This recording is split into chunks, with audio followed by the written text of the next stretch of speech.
And welcome, Hoosier fans, to this week's edition of Assembly Call Radio, where each week we discuss the most important IU basketball stories from the past 7 days. This is our 101st edition of Assembly Call Radio, and it is our 441st edition overall of the Assembly Call, recorded on the evening of Thursday, November 15th, 2018.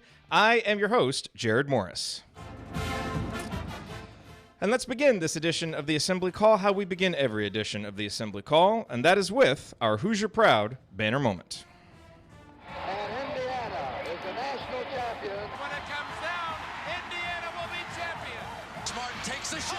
The Hoosiers have won the national championship.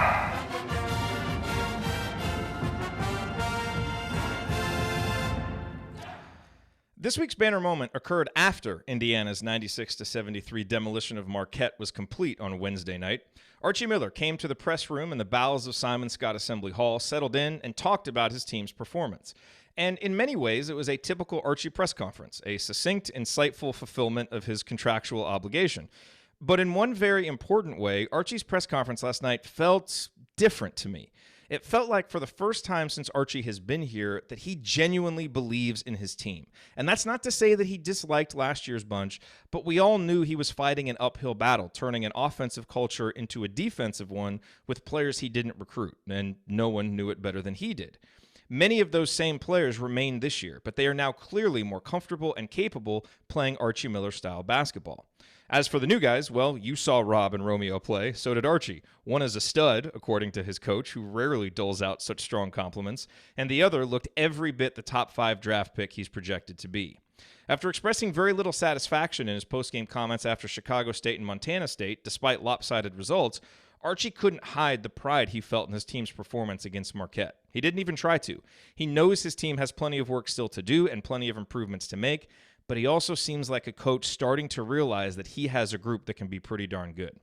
Archie summed the entire night up best after J.D. Campbell informed the assembled members of the press that Indiana's shooting performance on Wednesday night was its best yet during Archie's tenure. Wow, Archie said. Wow, indeed. All right, now let me introduce my esteemed co-host for this week's show. To my left, he is the Nate Oates of Girls Youth Sports Coaching in Cincinnati, the president emeritus of the Robert Johnson Fan Club, one of the world's most respected bracketologists, and he recently won the Chat Mob's Choice Award for Best Laugh among Assembly Call hosts.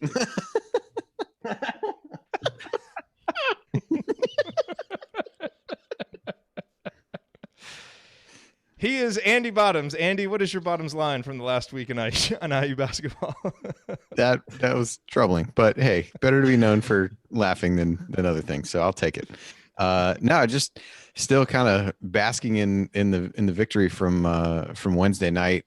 You know, as you look back on it, just such a big performance in a difficult game, in a difficult situation with some guys being forced to play roles or minutes that you wouldn't have expected early on in the season. And so it's hard not to look at it and kind of feel like this team is probably ahead of schedule where Archie might have expected. I think some of his comments, as you said, may start to shed a little light on that as well. And, just an exciting time to really see them pass this first test with flying colors. And there are certainly times that there are, post-game shows that we want to, move on from and think about the next game. I think the, Chicago State and Montana State games were kind of that way where it's like, all right, this was great. They did what they were supposed to do. Let's move on and think about the, think about the next big test along the way. This is one that it's kind of nice to be able to get back on and talk about again. It's one that you want to linger on a little bit because it feels like one that you may look back on at some point over the course of this season and say, hey, this was, maybe the first sign that,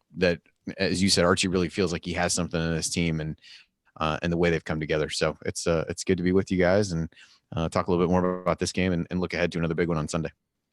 And to my right, no, it is not Ryan Phillips. He is stuck in a Hawaiian rainforest without Wi-Fi, much to Valerie's continued disappointment. I was kind of looking for Ryan being on tonight.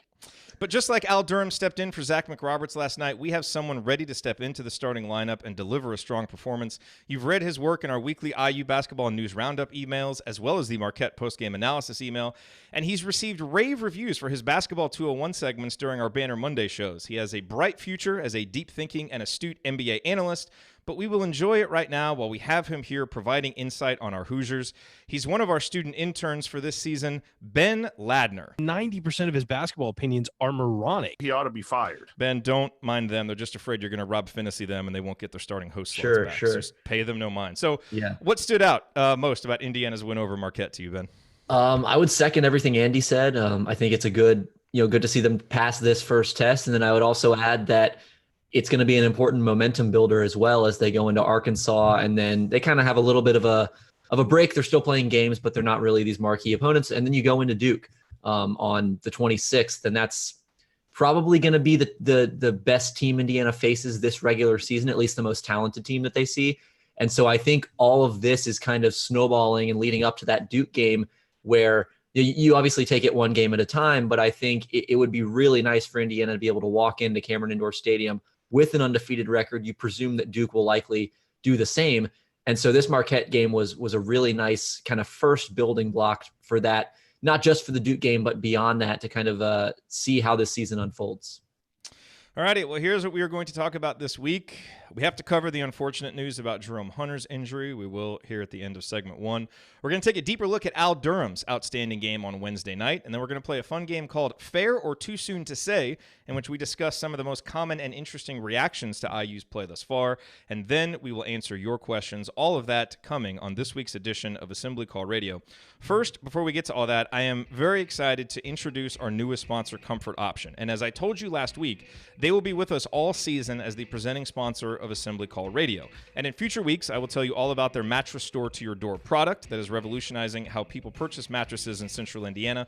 But before we get into all of that, there are a few things you need to know about Comfort Option as a company. They are an Indiana-based mattress manufacturer. They are backed by over 65 years of experience, and they are family-owned and operated by third-generation graduates of IU. And then there's this, which is clearly the most important thing you need to know about Comfort Option and why we're so excited to have them as a sponsor. Nathan Elliott, whose grandfather founded the company, is Comfort Option's chief marketing officer. He is the person who originally reached out to me about pursuing a partnership with the Assembly Call. And he counts among his most prized possessions an autographed picture of Calvert Chaney. Obviously, this is my kind of guy. And that's the thing about the Comfort Option team and company. These people are Hoosiers through and through. They bleed cream and crimson, just like you and me, and they also happen to produce a fantastic mattress product. And I'll tell you more, as I said, about Comfort Option's mattresses in future episodes. For now, if you're curious, visit comfortoption.com to learn more. Get a brother, get some coupons. And yes, if you decide to buy a mattress in the meantime, make sure you use the promo code ASSEMBLY at checkout to get a $50 discount on your mattress purchase. That's comfortoption.com, promo code ASSEMBLY for $50 off mattresses. Thank you. Alrighty, you are listening to Assembly Call Radio. I am Jerod Morris here with Andy Bottoms and Ben Ladner. And guys, let's talk about, it's been a very triumphant week for Indiana basketball in so many ways. Big win over Marquette. But we got some really bad news today about Jerome Hunter. He's had a mysterious injury that it's kind of felt like no one's really kind of known how to explain it and describe it publicly. But, we got the news about him winning the gold jersey a couple weeks ago, and then all of a sudden he's hurt and he hasn't played. And we found out today that Jerome underwent surgery Wednesday evening at the Cleveland Clinic. That's why he wasn't at the game. And it is to treat, quote, a lower body condition that first developed early in the semester. The release from Indiana said he is recovering from the procedure and hopes to return to campus next week. Hunter, who has not seen any game action, will remain out indefinitely. So, Andy, that's not a lot to go on. I know just kind of myself personally, I guess just kind of preparing myself for the reality that Jerome likely won't play this year and will redshirt, and I'm just going to kind of hope to be pleasantly surprised. But obviously this news doesn't sound optimistic, and we just hope that whatever the issue is, the surgery can correct it. He can get back on track because he's a guy who's going to have a long career playing basketball. And, regardless of what he will mean to IU's program, just for him personally, we want to see him get back on the court as soon as possible. Yeah, I mean, we definitely wish him a speedy recovery from whatever the situation is that's going on. And like you said, I think at this point, expectations for him have probably started to shift a little bit into maybe this does become a redshirt season for him. And I don't know that, certainly not what he would have wanted and would have expected coming into this. And for a guy that Archie Miller really talked about in the offseason of really loving the game as much as anybody that he's been around, certainly would be a difficult decision for him. But if that's what's winds up being best for his long-term health, and I think he's a guy who's a really talented player, and at some point it becomes a little bit difficult the further you get into the season of, even if he came back And if he is healthy enough to come back, how do you really work yourself into that rotation and as things get settled in there? So it may be a situation that even if he came back, would it really be putting him in a great position to succeed? And I'm not sure that it would. It's hard to speculate what that timetable would look like. So hopefully it's something that the surgery and some follow-up treatment can take care of, and he gets back to doing what he loves to do, and we see him in an IU uniform as soon as we can. But certainly his recovery is the most important thing, and we'll kind of figure things out from there. But yeah, definitely kind of an odd scenario where I think understandably tight-lipped about what's going on, wanting to protect his privacy, as well as it's just probably something that I would assume is a little bit harder to understand than the injuries that people are used to hearing about, sprained ankles and back issues and things like that. And probably a situation where maybe you keep some of the speculation lowered a little bit by saying less. But yeah, difficult to see as a guy who really projected behind Romeo as a guy that was going to make the biggest impact as a true freshman, and certainly don't think there's anything that says he won't be able to make that kind of impact eventually over the course of his time at IU. Yeah, I mean, he's a guy that clearly was going to be a rotation piece, and based on how he'd been practicing, it kind of seemed like the sky was the limit for how much he could produce actually this year. Ben, as you kind of project forward with Indiana, we've obviously been able to weather, some of these injuries here early in the season, but that's only through 3 games, and obviously a lot of games still to come. How big of a loss do you think this is for Indiana? I mean, if he's out long term, how big of a loss do you think that this is for the Hoosiers? I think it could be, not catastrophic, obviously, because he wasn't going to start. He likely wasn't going to be a huge piece of the rotation. But like Andy talked about, he was maybe that second best freshman behind Romeo Langford coming into the season, and a guy that around 6'7", 6'8", with good length, good athleticism, could have been a really valuable defender in this lineup.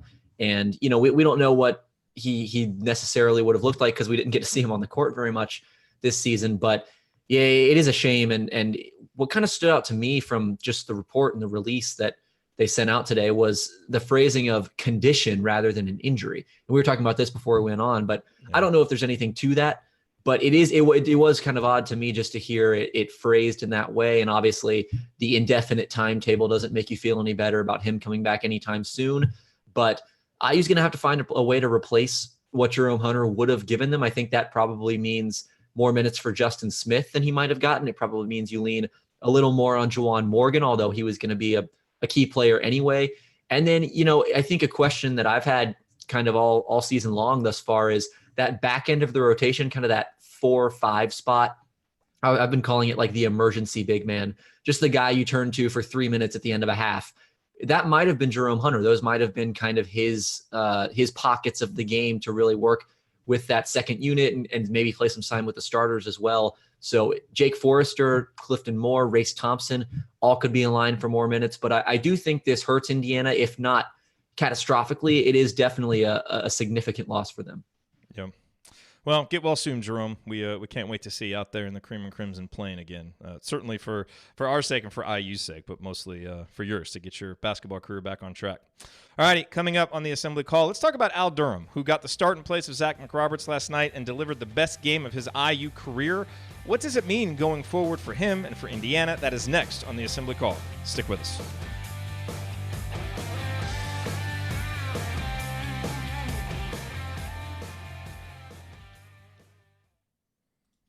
All right. Welcome to everybody here live. Nice to see so many of you in the chat mob tonight. And Ben, thanks for being able to hop on with us. Always great to get your perspective on the Hoosiers. Yeah, absolutely. Thanks for having me. This is a cool opportunity. Absolutely. So before we move into segment 2, we do have another chat mob induction tonight. The great Kent Davis is being inducted into the chat mob. He just exchanged a few emails. I think he's going to hop on with us afterwards, so we get to have another one of those awesome chat mob conversations after the show.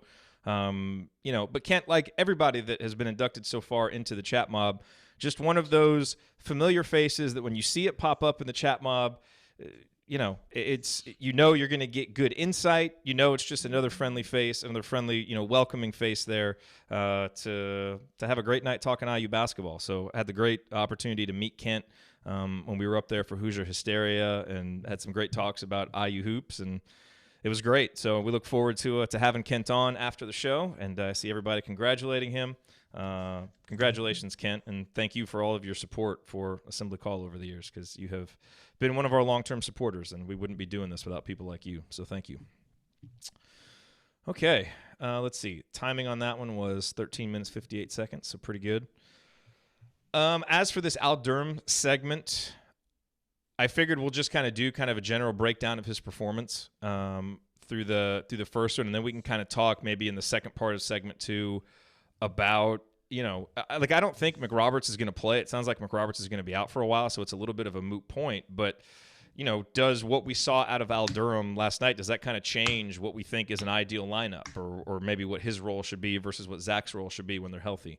We can kind of hit that topic, because we posted a question about that in our community, and it was literally split like right down the middle. When I last looked, it was 55 to 55 in terms of votes. So, wow. Yeah, it's pretty interesting topic. So we'll hit all that. Okay. Sounds good. All right, cool. Let's probably go like 12 to 14 minutes for this segment, I would imagine. Save ourselves a little bit of extra time for the next segment, since we have more stuff to hit. Okay. Sounds good. Let's do it. Here we go.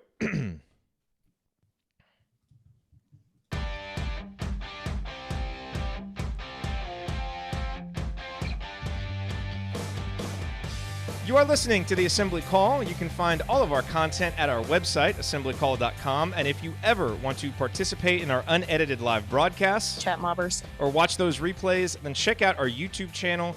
You will be privy to all of the between segment banner that might not make it into the radio show or the podcast edit, like when Coach tries to act like a big shot and present hearsay and rumors as legitimate recruiting analysis. My neighbor's second cousin's girlfriend saw Trace at Taco Bell, and he was wearing a Michigan State jersey.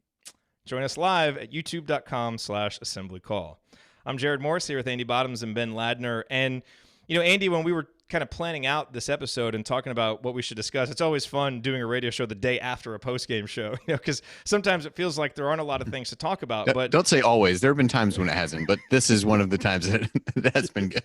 Yes. This is one of the times it's been good, because, the post-game show after the Marquette game was a long one, and I still felt like we couldn't really dive into as many of the topics as there were there to talk about. And one of the ones that I think we left that show feeling like we didn't talk enough about was Al Durham, who, filled in for an injured Zach McRoberts and was just outstanding. He produced offensively. It's hard to say that anybody can come in and replace what Zach gives you defensively. But boy, I think anybody would have been hard pressed to play as well on defense as Al did. So, we heard all offseason about his improvement. He was kind of injured there for a little while, so we hadn't really been able to see it much in the games yet. But he was dynamite last night. And if this is how he's going to play moving forward, again, we talk about the answers we've been getting to some of these backcourt questions. That's another one last night that was a major positive for IU. Yeah, I just think, as you said, he was a guy that you'd heard so many good things about and really felt as if we hadn't had a chance to see it. Got injured pretty early on in that Southern Indiana game, I believe, and then ended up only playing didn't play against Chicago State, played 15 minutes against Montana State just to kind of get his feet wet, and didn't really do anything spectacular there. Had 5 points, but he was a guy who, even heading up to the Marquette game, there was some question of, do you see more of him as a defender on Marcus Howard? And he played him at times. Finney played him probably even more than that. But I just think what you saw from him last year was a guy who had the makings of a really strong defender. I think Archie talked about that with him. Like, can he really become a defensive stopper? Really trying to pinpoint, even before the season, what his role on this team could really be. And I think the difference that you have when the easy comparison, because he started for McRoberts last night, is looking at those two guys. He's just more aggressive offensively. He's looking for shots. He's looking to attack the basket off the dribble. It was really successful doing that, and got out in transition some of the early minutes of that game when things were a little frenetic and IU was forcing a lot of turnovers. But he's just a guy who's more aggressive. We saw that last year, really trying to drive to the basket and being able to finish pretty well, even as a freshman. So you look at what the work he's done in the weight room in the offseason, I think that's only going to help him finish in those kinds of scenarios. And it gives you another guy that can really attack off the dribble for a team that is going to, may continue to struggle to shoot the ball from the outside. and really wants to, play downhill toward the basket. He fits really well in what they want to do there. And that's really what he brought to the table last night. If Archie probably told him two things, play great defense and attack the basket. If you told him only those two things, he did those great. And he did a whole bunch of other things well, in addition to those. And I was impressed. I think he airballed his first shot and he was undeterred. That didn't hurt his confidence at all. He kept attacking. And, my first thought when we left that game was, way to go, Tom Crean, for offering him the scholarship. Some people wondered, what are we doing offering this 3-star guard a scholarship? Clearly, Al deserves it. But the irony is it feels like he's such a better fit for Archie's system and the way Archie wants to play than he would have been under Crean. So, huge kudos to Crean because I think Al was a great get. He's just a terrific guy who really embodies everything you want out of IU basketball. And to see him be this productive as a sophomore is just fantastic. Ben, what did you kind of think of Al's overall performance, and what out of there do you think is now kind of sustainable moving forward for him?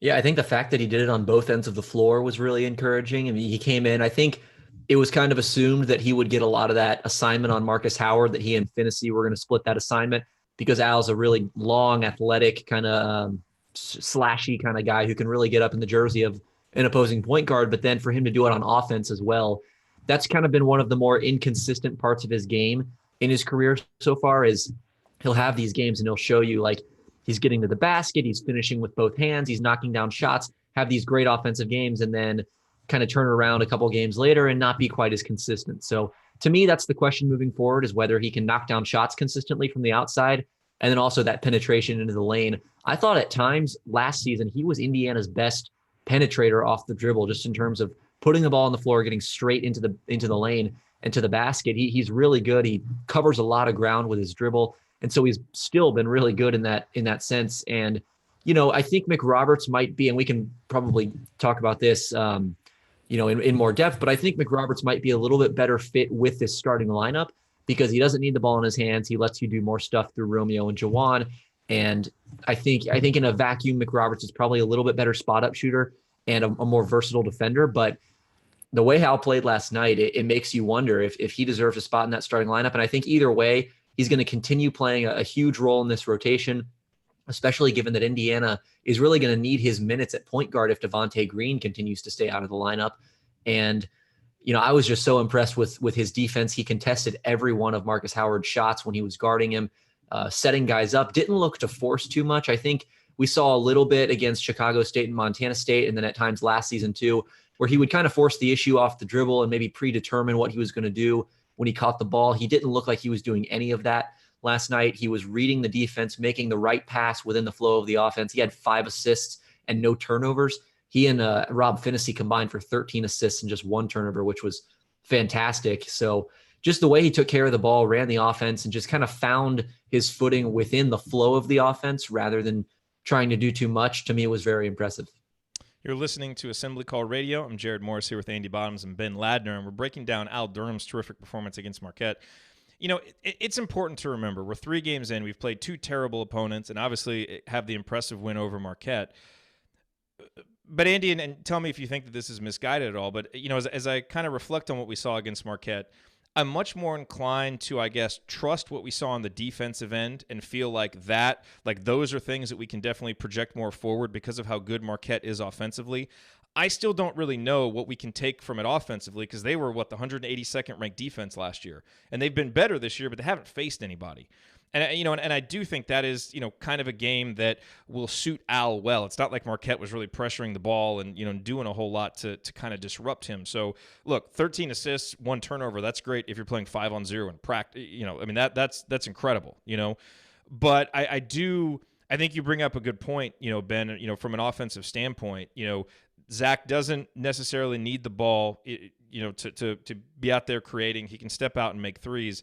And so I guess I just, Andy, am trying, as much as I want to jump to all these positive conclusions, I'm trying to just take a step back and remember this Marquette team has been really bad defensively, so maybe we don't quite know as much as we think we know about the team's offense quite yet.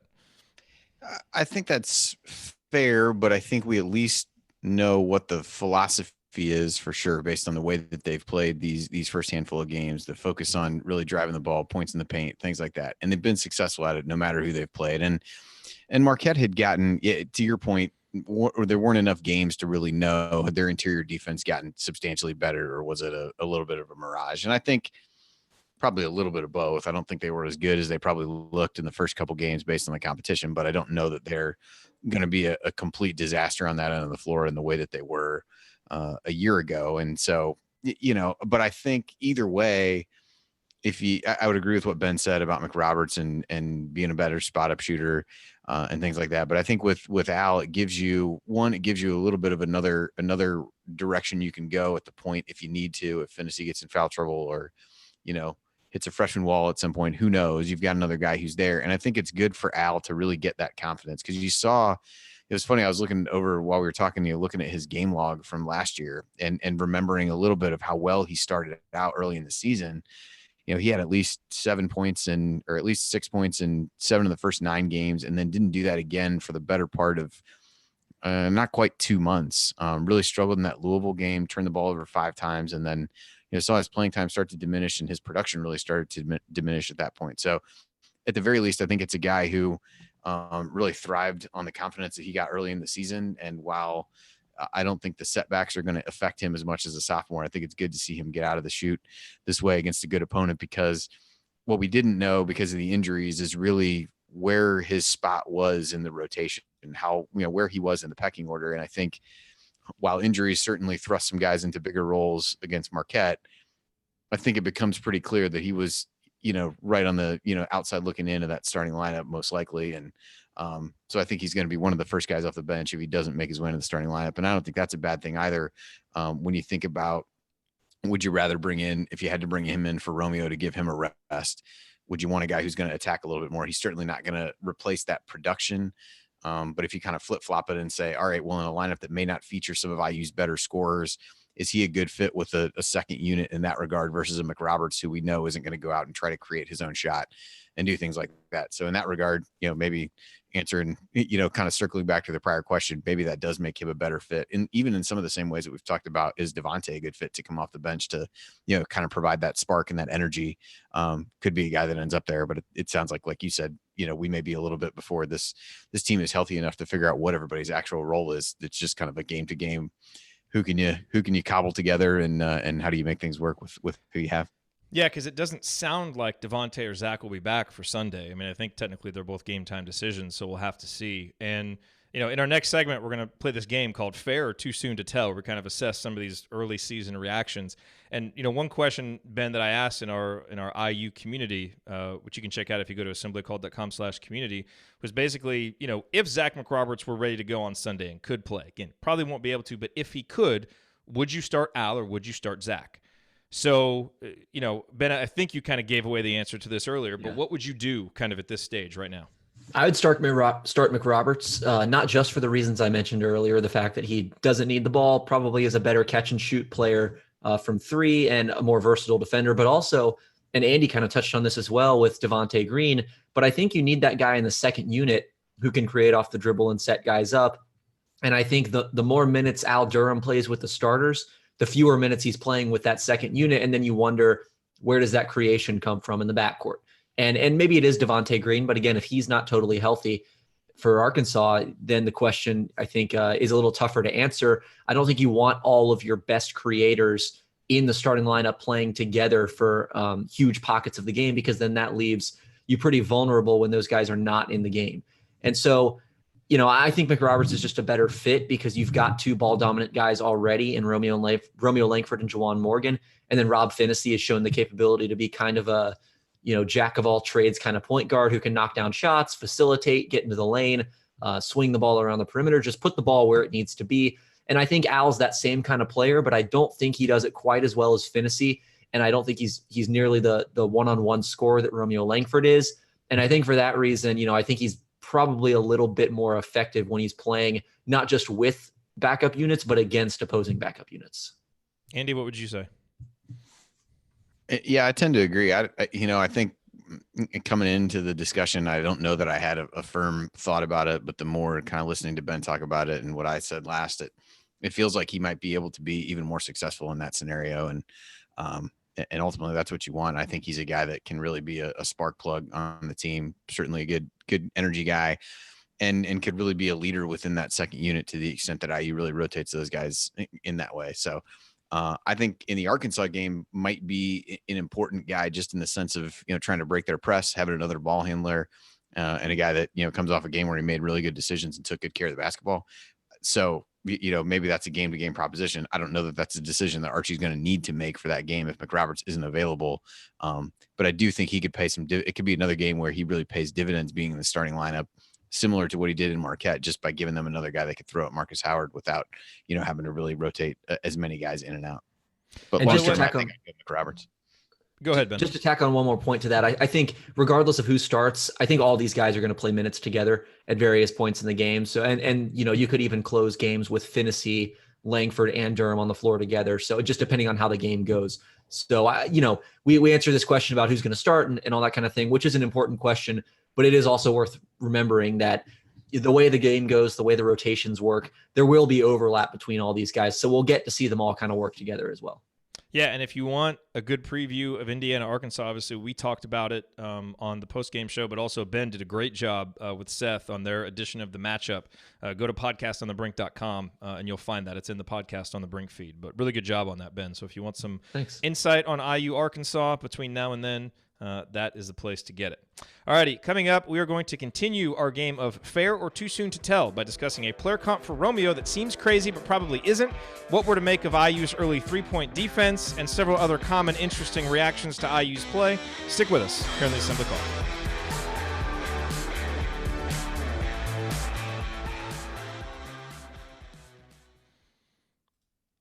All right, 15:07 for that one. So we're at 29:05 right now, which is solid. Good stuff, gentlemen. There's a lot of Al Durham love in the chat mob. There's a lot of Al Durham love just in general. Everybody, but you bring up a good point, Andy, because he was a revelation at the beginning of last year, and then kind of faded. So it'll be kind of interesting, as we start to play teams that are a little bit more familiar with us and get into Big Ten play. If he's able to, obviously continue doing what he's doing. But, man, he looked good. Yeah, he was playing like 30 minutes a game for like a 5 or 6 game stretch at the beginning of the season. Nobody was injured or anything at that point last year, right? No, remember, he just came in and didn't turn the ball over. And everybody was like, what is this? A guard who doesn't turn it over constantly. This is amazing. Play him all the minutes. Yeah. Well, then it was funny. Because then you kind of look, and then there's that Louisville game where he turned it over 5 times. And that was one of the first, a really like low offensive rating game for him. And then his minutes really started to dwindle after that, and his production really did as well. He didn't have. Then he played well against the second Minnesota game. Played well against Illinois in that home game. Had 14 in that one, and then played relatively well the last couple of games too. But yeah, he went for a long stretch without scoring more than 5 points in a game for probably 18, 20 games. It looks like. Yeah. Shout out to my fellow Georgia native. Oh, that's right. That's right. So, Ben, you are filling in for Ryan. Mm-hmm. And, that does on these Thursday night shows. That does nothing good is going to happen after a lead-in like that. that does put some pressure on you because people do come here in part either to love or loathe the random tangents and the random stories that Ryan tells. So we'll give you a little bit of time to prepare. A lot of people refer to it as AC After Dark, Assembly Call After Dark. Okay. We get, some of the crazier stories from Ryan. So, if you have any interesting stories from college life, any fun tales, that you can tell, the chat mob is starved for this stuff. Because Andy and I, we come here to play basketball and give subtle shots at Ryan, even when he's not here to defend himself. Ryan is the one who's here and provides all that entertainment value. So, No pressure. No pressure at all, though. Yeah. No pressure. And, Tonsoni, coach, he's kind of underrated with the crazy stories. He brings some good crazy stories, too, sometimes. I had to find the nicest looking lady, various hugs and kisses. I might have been that guy hanging out of the car. We've got some good ones from Coach. My favorite new one is this one. I once kicked my kid out of a 4th grade game because he popped his collar. That was a classic one from last night. That was good. Alex wants to know if you have any Coach K hot takes. Me? Yeah. How does Coach K treat student media? I've never encountered him actually. I didn't make it to his press conference last year in Assembly Hall, so I don't know. I don't know what his student media attitude is. I obviously don't like the guy, but because I'm a UNC fan, but you know, he is what he is. He's won a lot. I respect what he's done. He does a lot for the Jimmy V Foundation, which is fantastic. You've got enough with Ryan where you could create an entire segment of just drops of him having a conversation with himself about Coach K. I just think he's a little overrated. Yes, I could. He's not wrong. A walking skeleton with a hairpiece.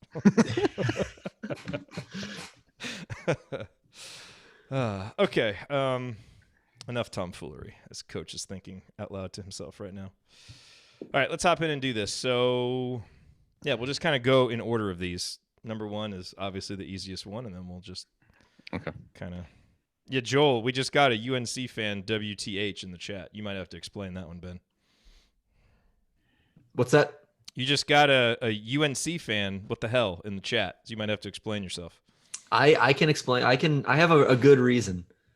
I was my dad grew up in Greensboro, so he grew up a Carolina fan, and then I just watched games with him when I was a kid, and have just been indoctrinated into the tradition. So not a bandwagon fan or anything like that. Just the way I was raised.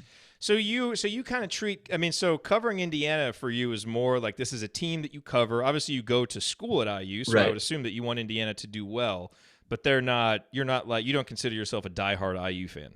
It's okay to admit this. Yeah, no, I don't, which I actually think is can be a helpful thing, just because I feel like I can take a little bit more of an unbiased view of things sometimes where, and a lot of the student media like grew up 30 minutes from here.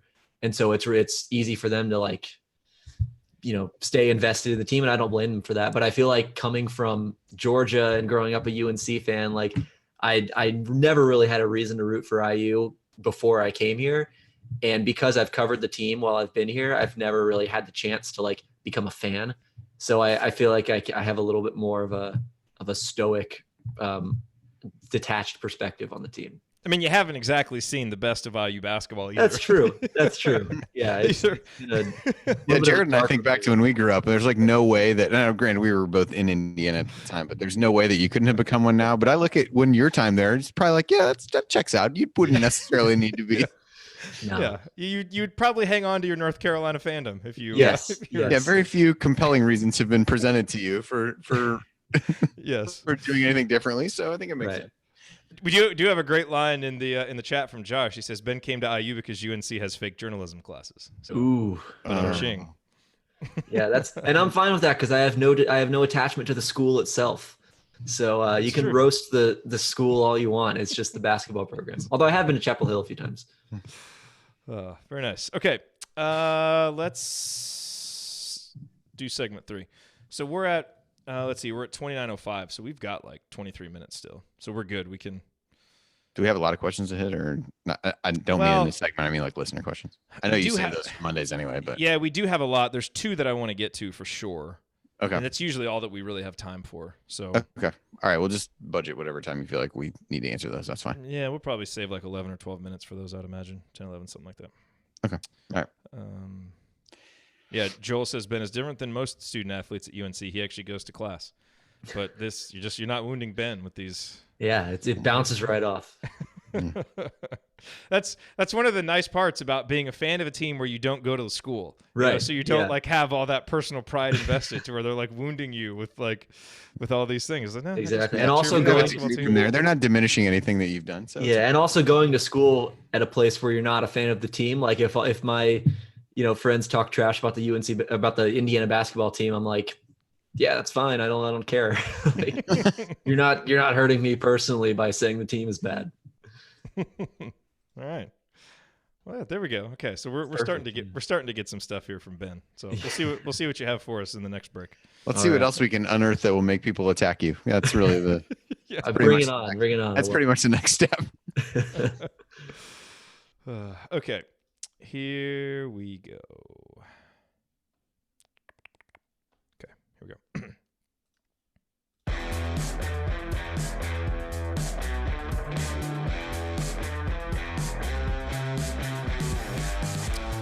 Welcome back to the Assembly Call. I'm Jerod Morris here with Andy Bottoms and Ben Ladner. Remember that if you are a serious IU Hoops fan, you need to be subscribed to our free IU basketball email newsletter, especially now that the season has started and we're sending out our in-depth post-game analysis emails the morning after every game. There's a high-level operation going on out there. Joining is easy. Just text IU to 66866 or go to assemblycall.com. That's IU to 66866 or go to assemblycall.com. Make no excuses. Can we get some basketball, please? Alrighty, back to talking basketball. And guys, we started this in the last segment. We're going to play a little game that I just made up this afternoon when we needed a segment, and it's called Fair or Too Soon to Tell. And, the genesis for this is basically we're 3 games into the season, but, we kind of feel like we know a lot about this team now. There's lots of reactions kind of going around. So let's just see, are these reactions, is it fair or do we think it's too soon to tell, right? Because most of the things people are reacting to, it's not like they're wrong, right? I mean, Indiana's 3-point defense has been better this year. But is it fair to say that it is better, or is it still too soon to tell and we need kind of a bigger sample size? So let's just kind of go down the list. We will start with the easiest one. Yes, folks in the chat mob, please play along in the chat. So start with you, Ben. Rob Finney should be this team's starting point guard moving forward. Is that fair, or is it too soon to tell? I think it's fair. I think the way he's played, not just in the 3 games, but the scrimmage, everything that we've seen out of him, and he was even getting those some of the first team reps in that open practice that was available to the students, but not the media. And so I think he's just been the best point guard on Indiana's roster right now. And Devontae Green, it's almost just by happenstance, because remember Devontae Green was injured early in the year. Finney kind of stepped in, and he's just outplayed anyone who's competing for that spot.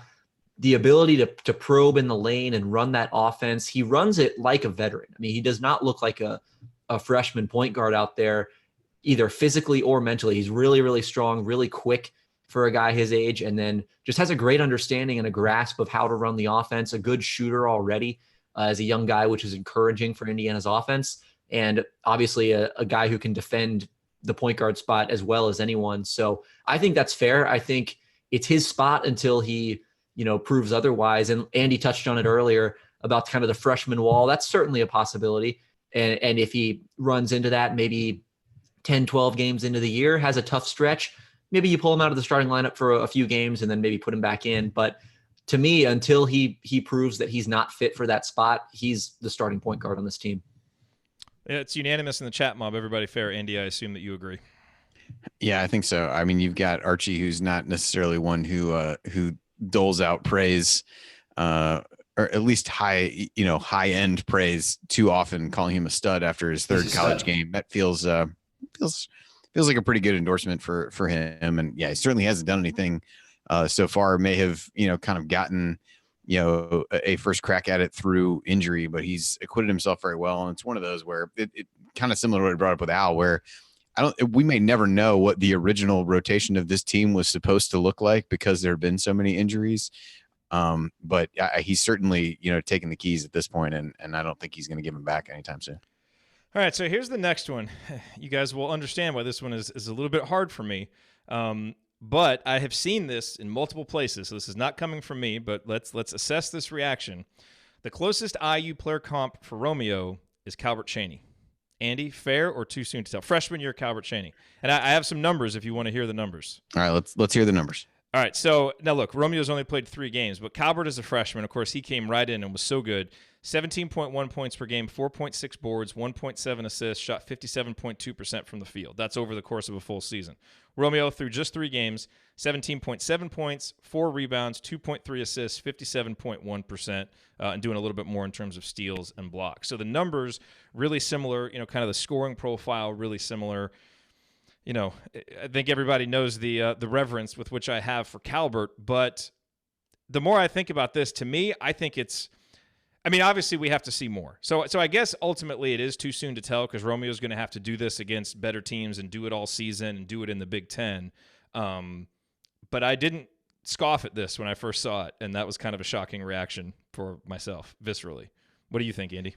It's an interesting question. I think when you look at what was expected of them coming in, Romeo, tons of fanfare, McDonald's All-American, really highly thought of, super high expectations. Cheaney, part of a really good class overall, but was not the headliner of that group by any means. But pretty much from the minute he stepped in, you could kind of see it. So it's a little bit odd, even just coming into it that way. I also try to think about, how they really scored their points with Chaney really, setting up screens so well, running off motion, shooting mid-range shots, the kind that he did when he broke the scoring record. Like those were kind of the bread and butter Chaney plays. He did have some of that driving ability that, as you've, kind of talked about before, where that was maybe an underrated part of his game. Whereas Romeo is doing so much off the dribble, makes it really look effortless getting to the basket. So I'm going to say too soon to tell, just because I think from a production standpoint, I think it's absolutely fair. I think from how they go about producing those points, rebounds, whatever, I think they're still a little bit different in my eyes. And to your point, we're 3 games in. So I think productivity wise, I can see it. I struggle a little bit. I think if you squint enough, you can, probably see it a little bit in some other ways, but I'll say too soon to tell on that one. But again, as you said, this is, kind of stepping on hallowed ground for you and I. So it may be a little bit difficult for me to look at this objectively, but that's what I would say. I hate player comps. Ben, noted Indiana basketball fan Ben Ladner, your thoughts? Fair or too soon to tell? I think I'm too young to answer this question. Okay, you do know who Calvert Chaney is. I do know who he is, but okay. His Indiana basketball career ended about 4 or 5 years before I was born. So don't finish. Stop. I don't even know why I kicked this one to you. Okay. Yeah, I know. I was wondering that myself, but I have been trying to think about like Romeo comps and kind of who he's a tough comparison, because the way he plays, he's kind of this languid mover where he just kind of glides into the lane, and his 3-point shot hasn't fallen yet. I think that'll come around. You mentioned his field goal percentage, shooting around 57% from the field. That is outstanding, given that he's below 20% from 3. Yeah, it's like 70-something% on twos. Yeah, and his 2-point percentage, he's hitting floaters, he's getting to the basket, getting and ones, creative layups, hitting a couple of mid-range shots. He looks really good as an all-around scorer. It's just that 3-point shot that hasn't really come around yet. And again, you figure a shooter like he is, I think that'll, come into form and kind of progress up to the mean, if you will. But yeah, I mean, the best modern comparison that I've come up with is like some version of Karis LeVert, but that's still very much a work in progress. No, he's nothing like Bracy Wright. No one said that, Ryan. That's ridiculous. Okay. You're listening to the Assembly Call. I'm Jerod Morris here with Ben Ladner and Andy Bottoms. We're playing a little game called Fair or Too Soon to Tell with some of the early season IU reactions. So let me hit you with this one, Ben, one that you'll be a little bit more qualified to answer here. Juwan Morgan will score fewer points, but be a more impactful player this season. And real quick, last year he averaged 16.5 points, 7.4 boards, 1.5 assists. This year so far, he's at 12 points, but he's got 9 rebounds per game, 3 assists, and shooting a higher field goal percentage already. Is that fair, or is it too soon to tell? I think it could be both, because I think this is a distinct possibility. Given the fact that Romeo Langford's coming into the fold, you assume that Justin Smith will score more than he did a year ago. I don't think that they're going to lean on Juwan Morgan in quite the same way that they did last season. That said, it wouldn't shock me if he upped his scoring average and became, a more dominant scoring force. But I think either way, he's going to become a better all-around player than he was last season. And the part of his game I'm really excited to see is how he works as a facilitator. And this might be something that I expand into a longer piece later on this season, but I think he's kind of shown all 3 years he's been at Indiana, he's shown flashes of some playmaking ability, whether it's, dicing into the lane and finding a cutter, or maybe it's, a nice interior pass out of the post. Maybe it's passing out of a double team to hit a shooter. He's kind of shown these flashes, these bits and pieces of some passing instincts, but it hasn't shown out really in the numbers with super high assist totals. And I don't think he's done it at quite the consistent level that you'd want from like a true playmaking 4. So in that sense, I think he could become that guy this season. And it wouldn't surprise me if he averaged 3-4 assists this season, just because he's going to get doubled in the post. He's going to draw a lot of defensive attention. And now he has some pretty effective weapons around him that he's able to pass the ball to. And so I think regardless of where his scoring levels out to, I think he's going to be a better passer, better playmaker, maybe a better rebounder, and just a better all-around player this season. Yeah, and if he has less of an offensive load too, he'll have more energy for defense. And I thought his defense against Marquette was probably as good as I've seen him play defensively, Andy. Yeah. For me, I would say that's fair at this point. I would put myself in that camp. I think because of the assist that Ben mentioned, last year, the thing about an assist is that somebody has to make a shot on the other end of the pass. And so I don't know that he was necessarily not a good passer last year, but the ability of other guys to actually finish and convert on those opportunities and benefit from all the attention that he drew from defenses was important. And so I think his scoring was higher last year just because it was such a burden on him to score. And I think this year with a better supporting cast he's going to be able to, show all the other things he can do and how well-rounded his game is. And ideally, allow him to not have to play as many minutes even, at which point some of the production might go down. But I think those become more quality minutes on both ends of the floor, as Jerod mentioned.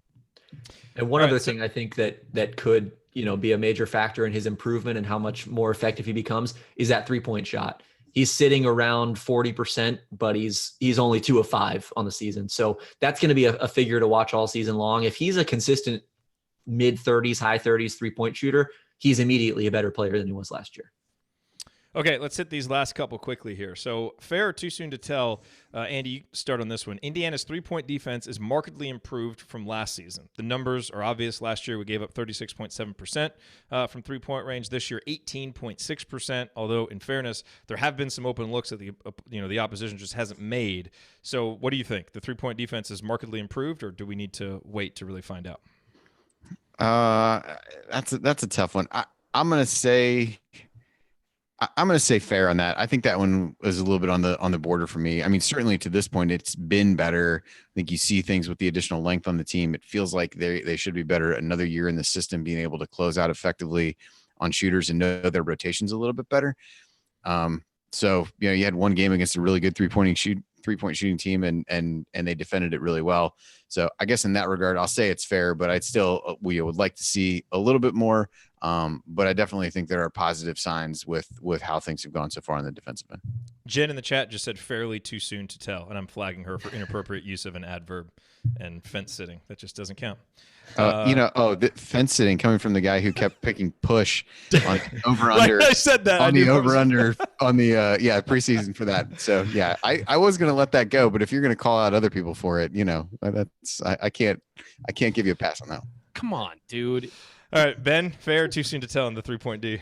I'll say too soon to tell. We've talked about the vulnerabilities of the pack line defense when it comes to catch and shoot threes before, and there are ways to work around that. And this Indiana team could be a team that does work around it, and maybe they get there by mid-season, end of season. But I'm going to need to see them do it a little bit more consistently. Marquette missed a lot of open shots last night, and Indiana did do a good job defensively. I thought they made Marcus Howard's shots difficult. They closed out on shooters pretty well.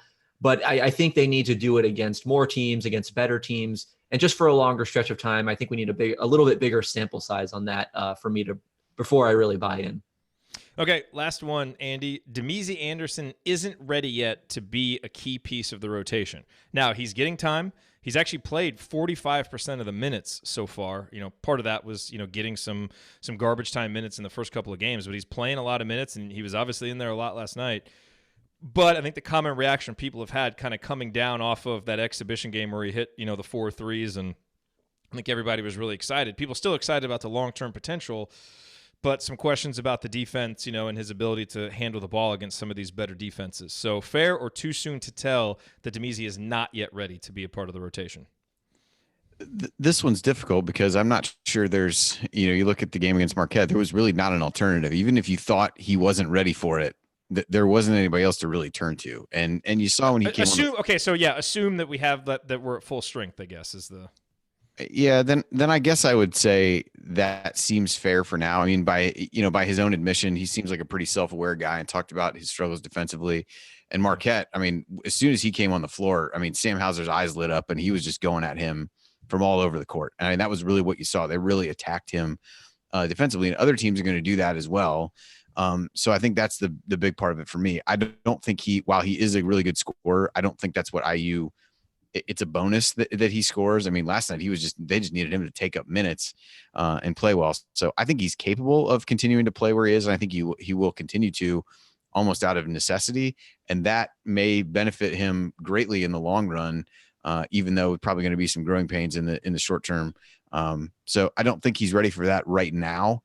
But I think this experience, if he responds to it well, suggests that he will be ready for it by the end of the season. Ben? I agree. Full strength, I think he's not quite ready. To me, he's just kind of like a guy, who doesn't really do much. He doesn't take that much off the table, but he also doesn't put much on the table for you. So if he's not knocking down shots, especially, then it's unclear to me what value he provides as the rotation piece. But again, with McRoberts out, with Jerome Hunter presumably out for an extended stretch, it might just be a situation where you need him to soak up minutes, almost like a long reliever where you just need to put him in there, and eat up some minutes and be a part of that, a part of the rotation then. And I think he can do that. He's not, like I said, he's not going to take much off the table for you. It's just a matter of how much of a positive impact he's making. I suppose at that point in the rotation, though, if you can just get, mediocre net zero contributions from your guys, with this 8th, 9th man in the rotation, I think that's probably a net win. I felt like we had an amazing conversation on all levels. All righty, coming up in our final segment, we will answer some of your questions, including what has surprised us the most about IU's play so far this season, plus our early impressions of the Big Ten. All of that coming next in our final segment. Stick with us.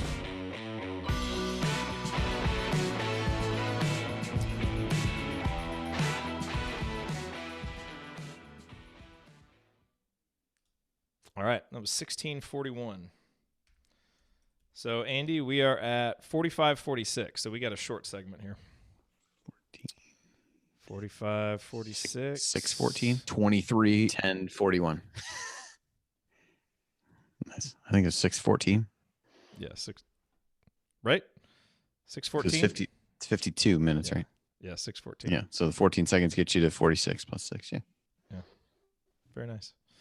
So let's see. So that gives us 22. All right, so we've got 5:38 for this segment. So we'll probably just be able to hit the one question. Yeah, which ones did you want to hit? The one about what else has been surprising, and then... Yeah, next we can just hit early impressions of the Big Ten real quick at the end. I'll just kick that over to you. Okay. So, yeah, so we'll hit this first question. The thing that has surprised you the most through Indiana's first 3 games. Okay.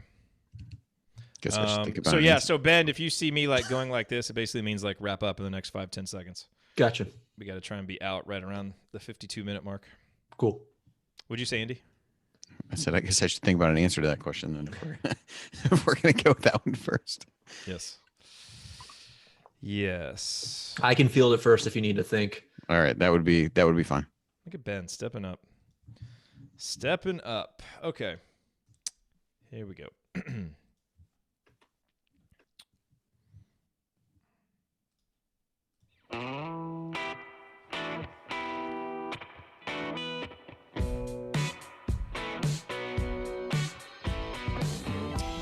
You are listening to the Assembly Call, and we are wrapping up another week of talking IU basketball and basking in the glow of Indiana's victory over Marquette. I am Jerod Morris here with Andy Bottoms and Ben Ladner, and here in our final segment, we'd like to answer your questions. And so we got a short final segment. Let's hop right to it.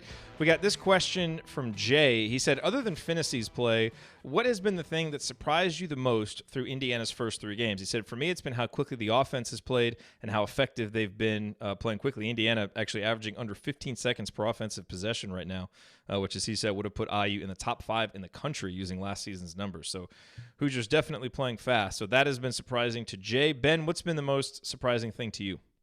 To me, it's the ball movement.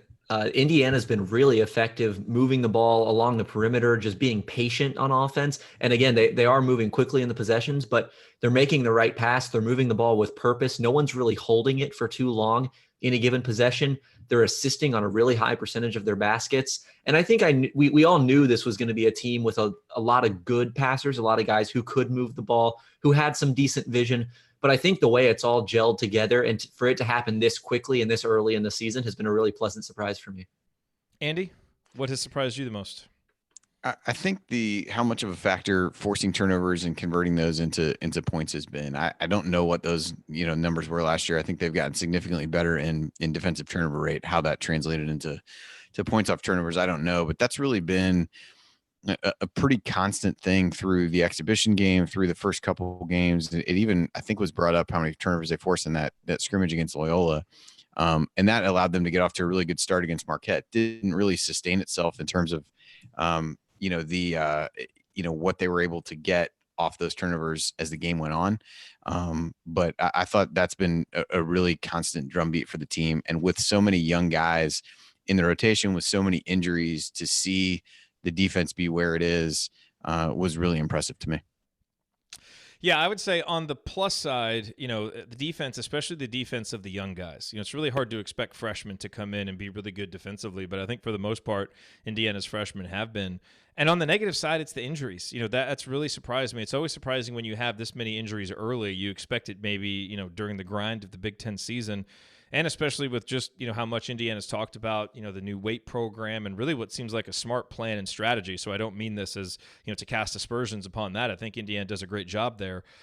But, it's just been surprising to see, all these injuries happen so early in the season. So hopefully they can get that figured out. And look, maybe we're just getting all of our injuries out of the way and we'll get everybody healthy and, be able to roll, once we get past the holidays. But that's kind of been surprising to me. Andy, let's hit one more here. The Big Ten. JD asked, have your impressions of the Big Ten as a whole changed at all since the season started? Big Ten didn't really play many teams, but then all of a sudden, you've got Michigan waxing Villanova, obviously Indiana playing well. The Ohio State went into Cincinnati and won. There have been some pretty impressive victories for the Big Ten so far, and while no great team perhaps has emerged, sure seems like there's a whole lot of really good ones. Yeah, I don't know that my opinion has changed on there really being a, truly top end elite team nationally. But certainly what, Michigan was able to do at Villanova last night was impressive. IU's been impressive. So I think maybe the depth in the, toward the top of the league is even a little bit better than we thought. We kind of talked about that, how, you could look at teams 1 through 6 in a lot of ways, and they seem pretty interchangeable. So it's been a good thing for the league. They've been really successful in a lot of these, non-conference games. They've only lost 2 so far. So that benefits everybody in a rising tide lifts all boats scenario come March. And so I think that's positive, but I do think it's going to be a slog in a 20-game schedule with some of these teams. There are not going to be a lot of easy nights out there. So I think overall the quality is a little bit better. Don't know that it's changed my opinion on, what maybe the ceiling is for the better teams in the league, but I think they've certainly been better than people thought to this point, and that's a positive thing for everybody. All right, we got about a minute left. Ben, let's take this one final question from Richard. After seeing how IU did against Marquette, do you have higher expectations for the season? I don't, but that's, I think, only because I was pretty high on this team coming into the year. I thought their ceiling was around the Elite Eight, maybe Final Four if everything breaks right. So I think they're probably still at that level, which is by no means to say that they're a lock to make it that far. But I do think this is a team that can hang with almost any team in college basketball, and certainly that Duke game will be a big test of that. But that Marquette game, I mean, it kind of just proved when this team is on, it can really beat some good teams. And so, it's it's good to see that early in the season and for them to prove that they can do that in just the third game. Andy, 20 seconds left. Did the game change your expectation for the season at all? I think it changes I think they're further ahead at that point in the season than where I thought they would be. They seem closer to, maybe what my high end expectations were already. But you try not to overreact too much to one game. So they probably did in my heart, but I'm trying not to let that show as much as it probably does. Yeah, I agree with you. All righty, well, that'll do it for us on this week's episode of the Assembly Call. If you want to see us do the show live and be part of the live chat, join us at assemblycall.com on Thursday nights for the live broadcast of our Assembly Call radio recording. And you can always subscribe to our podcast by searching for Assembly Call wherever you listen to podcasts. Also, don't forget, go to assemblycall.com or text IU to 66866 to join our free email newsletter. Thank you for listening. We'll be back to talk IU hoops again with you Sunday after IU Arkansas. Until then, keep your elbows in and your eyes on the rim. And go Hoosiers.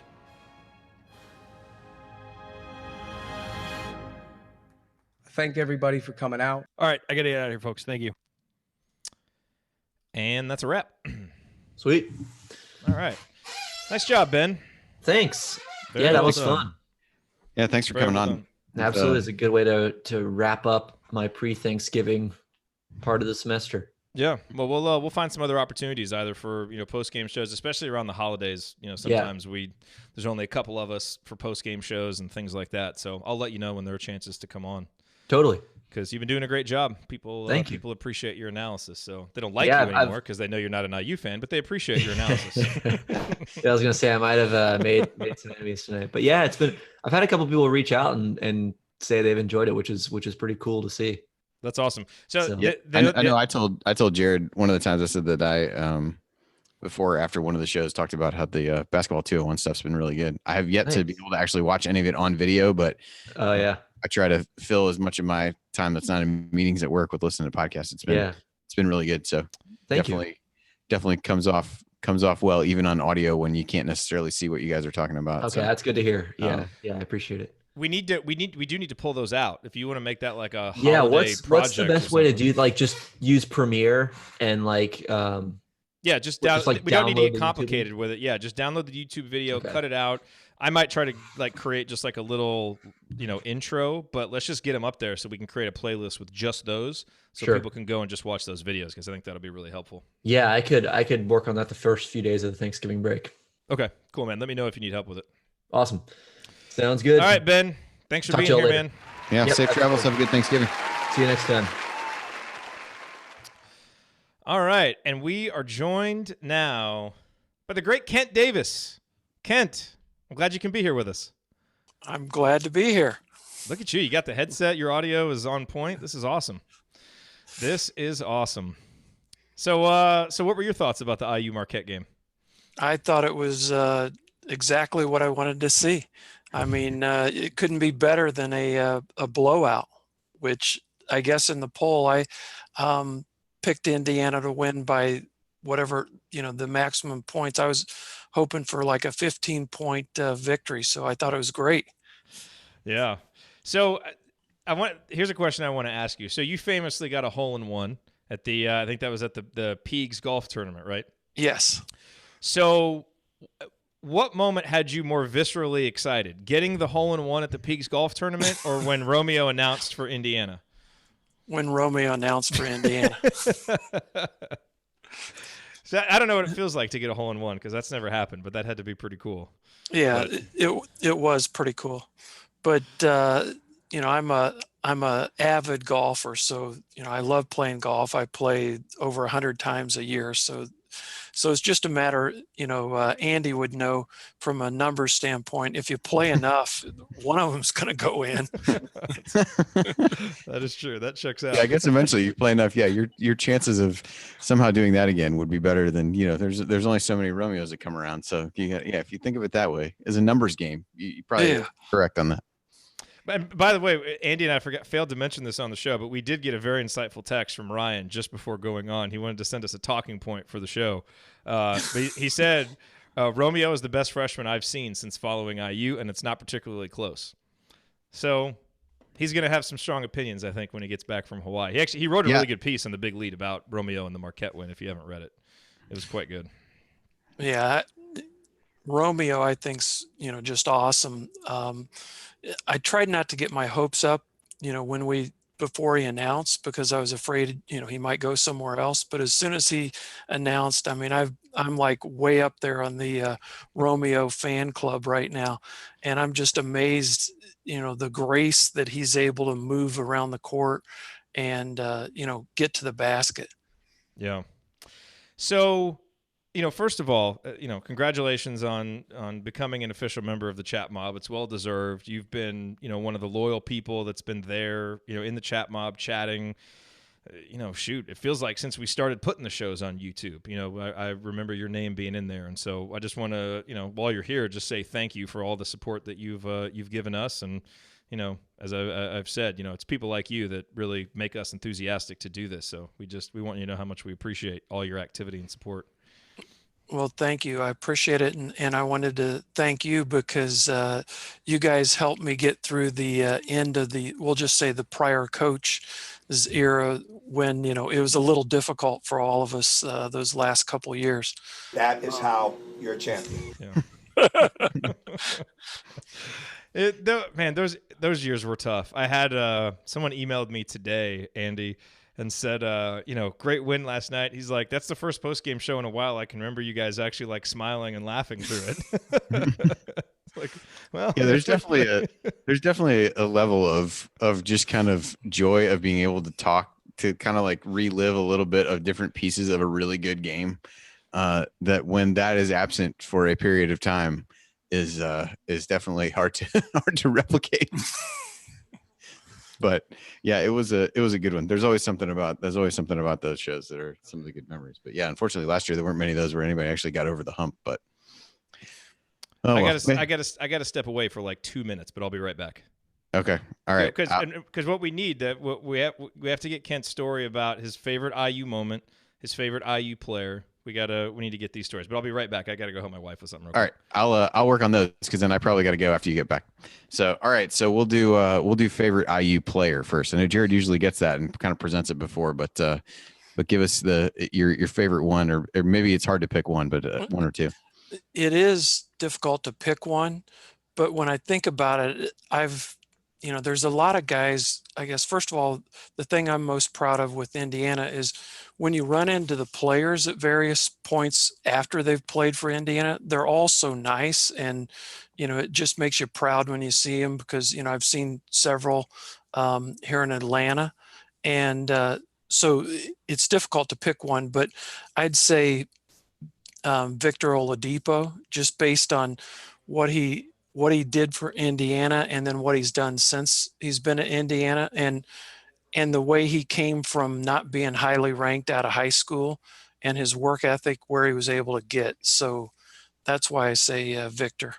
Yeah, he's an easy guy to root for, and kind of like you said, just the work that he put in. That was the, kind of the constant with him from day one. You could see bits and pieces of it. I remember even in his freshman year, I forget I want to say they played like Boston College or somebody, and he would come in and he was just so active, and you could tell how athletic he was, and just the work that he put in to kind of take that and really mold it into an NBA All-Star caliber player, and like you said, a guy who, even though wasn't from Indiana, there's so much talk about what that means to the guys that come there, but here's a guy who came from the DC area and comes and really says himself that he's a full-blown Hoosier at this point, and IU fans certainly treat him that way. So Jerod, we're just to get up to speed. We talked favorite IU player, which was Oladipo, as you probably put together from the part that you heard once you picked that back up. But he's number 2 for me, so you can't go wrong with Victor. Exactly. All right. Well, I'm going to let you take over. I got to make a phone call, and somebody called while I was on here, so I gotta return that and do that. So we'll tag team it, and I'll watch the rest of this later as I've done with the others that I had to step out on. So Kent, congratulations. Appreciate the support. Hopefully we have a lot more jovial post game shows to hit the rest of the season. I certainly hope so too. Thanks, right. Andy. Sounds good. Take care.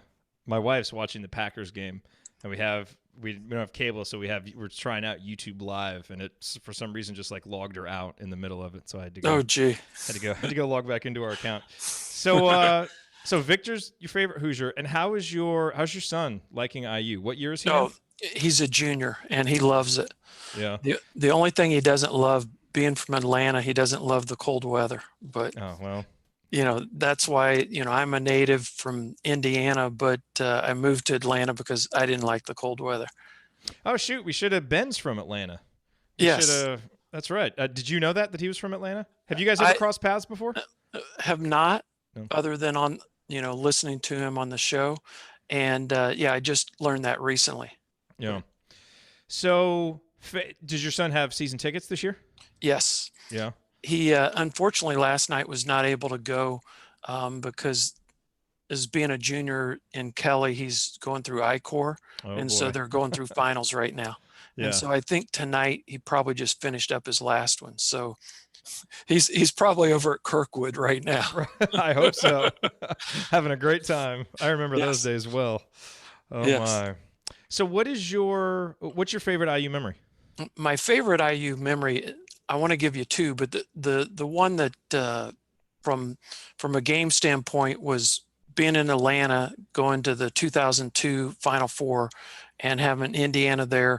And I may have told you this, when we're having when we met in Bloomington, but just seeing Indiana win the semifinal game against Oklahoma and how loud the arena was, the Georgia Dome, and it was just filled with so many Indiana fans, and it was just crazy. And I remember, going to the restroom and hearing some other guys say, it sounds like we're at Assembly Hall. There's so much noise. I mean, it was crazy. The next game's going on, and you got all this noise going on, because Indiana won, and we're in the championship game. Did you go to the championship game? Yes. Yeah. Fortunately or unfortunately, but at least I went. Yeah, memories not quite as pleasant from that one. No, but man, that was an awesome run. No, yeah, it was. It absolutely was. What's the other memory? The other memory was when I was in school there. So I was there, an MBA school from '88 to '90, and we had decent teams then with Jay Edwards and who was it, Lyndon Jones and some others. Yes, and so there was a game I was at, and the referees, I know it's shocking, were making some calls that weren't so great, and the fans were just going nuts. And the PA announcer says, "Fans, please do not throw anything on the court." And Bobby Knight gets up, runs over, grabs the mic, right after he says that, and says, "We do not throw things here at Indiana." And of course the place went nuts.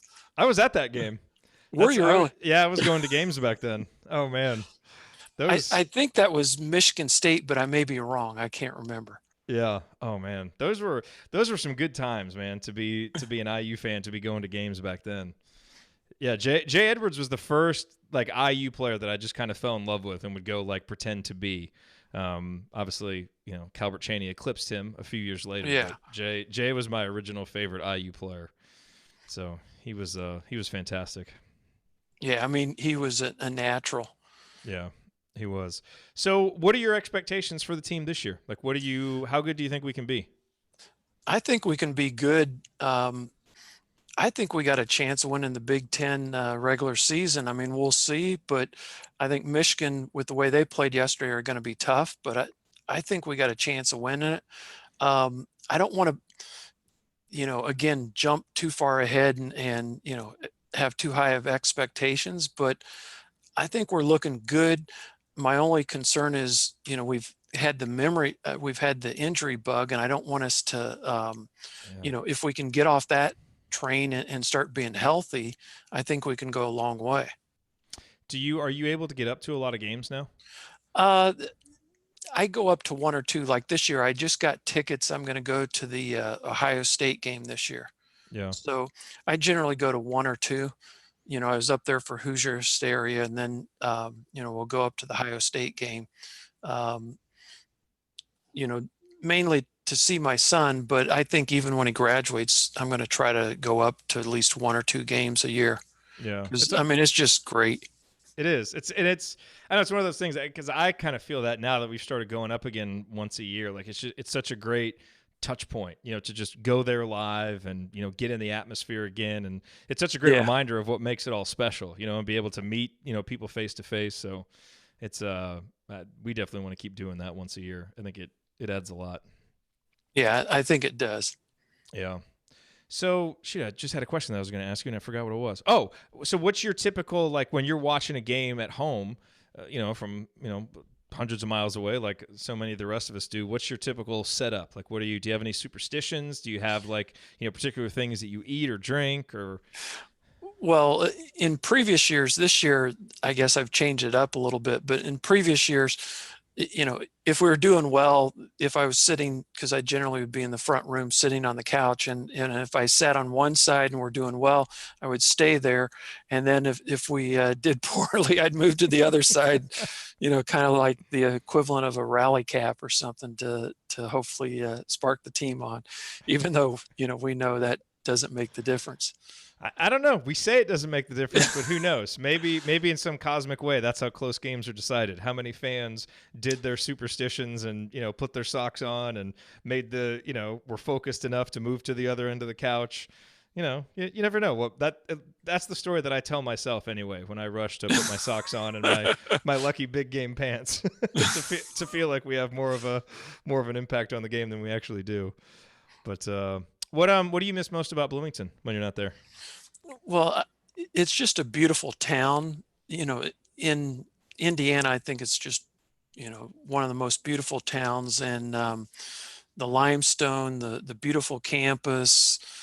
It's just, the college atmosphere. There's just the bars, there's a lot to miss. Yeah. But I don't miss the cold weather. No, no, I bet not. By the way, Chad in the chat just said I wore my Chat Mob shirt last night, so I guess I'll be wearing it all season. Yep. Whatever everybody did last night, including the players and coaches, let's just keep doing that all season long. I think that's a good template to have through the season. How did you find the assembly call? How long have you been listening? That's a good question. I tried to think about that. I don't really remember how I found you guys. I do know that I started watching more and more, as I said, when we were struggling a little bit, under the previous coach, because that was the thing I think I've told you before. Your optimism certainly helped get me through some of those tough times. And then, it was just, all three of you guys just talking about the game.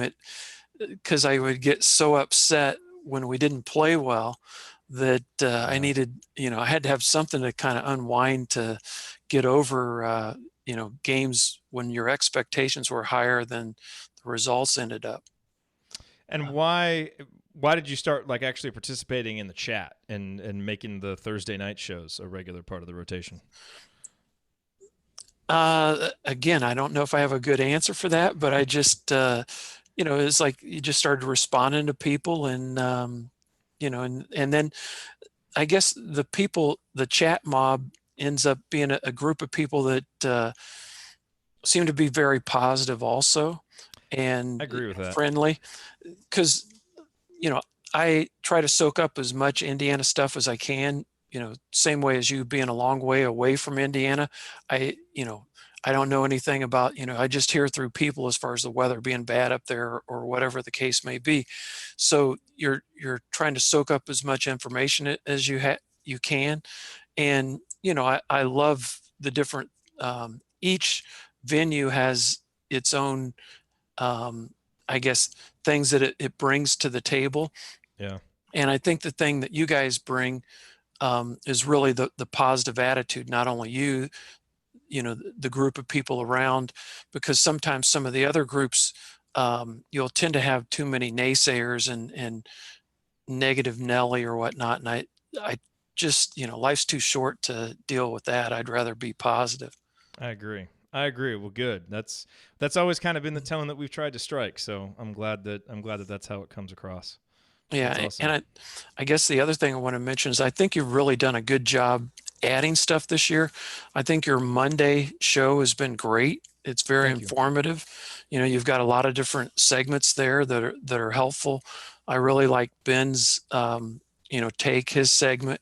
Even though I'm from Indiana and watch a lot of basketball, I don't have, the knowledge that Ben has or that Coach has. And so it's good to help get some of us fans more up to speed. Yeah, no, I look forward to those because I always learn a ton from those every week. So he does a really good job. I don't know what he's going to end up doing, but he's going to be successful writing and talking about basketball somewhere.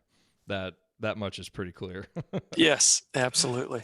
That much is pretty clear. Is there anything else you think we could do better, or that you'd like to see us add? No, like I said, I think you've done a good job this year adding stuff. I'm able to hear a lot of the different podcasts. Adding your, website, I think was very helpful. And then being part of that group, the community, yeah, that adds quite a bit too. So, I mean, this year you've added the Monday segment and the community, which I think are two great things. What advice would you give to aspiring people who hope to someday wear the Chat Mob t-shirt? What would you tell them? I would, the main thing is just try to stay positive and, believe in the Hoosiers and, just, be yourself and hopefully root on the Hoosiers. Absolutely. Well, Ken, I'm so glad that you could come on and hang out. And you know, I'm really glad we got a chance to meet at Hoosier Hysteria too. That was really fun. That was a fun night hanging out at Nick's, talking hoops and hearing some good stories from Joel and talking with Coach. Yeah, that was a lot of fun. It was great to meet all you guys there.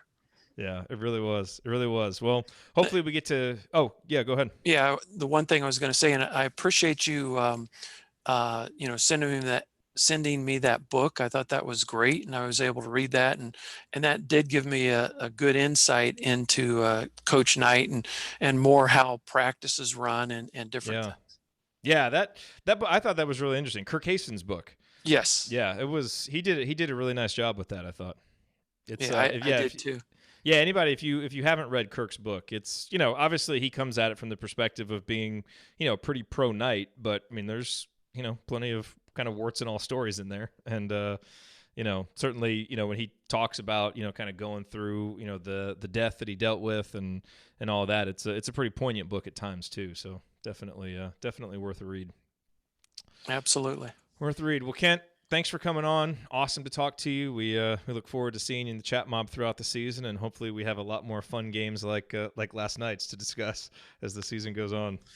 Well, thank you very much, and I guess I was fortunate to be able to be the chat mob person right after a great win. So I was fortunate there. yeah, exactly. Yeah, these conversations might not be so upbeat if we're coming off a couple of losses or something like that. So we'll have to time them properly. Yeah, hopefully there won't be, you know, consecutive losses this year. Yeah, but, you know, we'll see. We just need to win our first road game on Sunday and take it from there. Last question for you. Any of the fair or too soon to tells that we talked about today, did you feel especially strong about any of them? Not that I mean, the only one was the first one, everybody talking about Rob Fennessy being the point guard. I think that one's pretty clear. Yeah. I mean, I think I've told you, as far as fans, I love Romeo, but you got to love the freshman guards. I mean, Fennessy is awesome, and it's just so neat how much he, you know, studied the team last year when he was in high school and came down to practices, to games. I mean, he was down quite a bit, and obviously he studied and figured out what things he should do. Yeah, he did. Man, he's going to be fun to watch. Yes. He's going to be real fun to watch. All right. Well, Kent, thank you for being here. We'll see you hopefully Sunday after another victorious game against Arkansas. And just thanks for everything that you've done to support us. We really appreciate it. Okay. Thank you, Jerod. Yep. Have a good night, and have a good night to everybody out there. We'll talk to you guys on Sunday after IU Arkansas. Good night, everybody.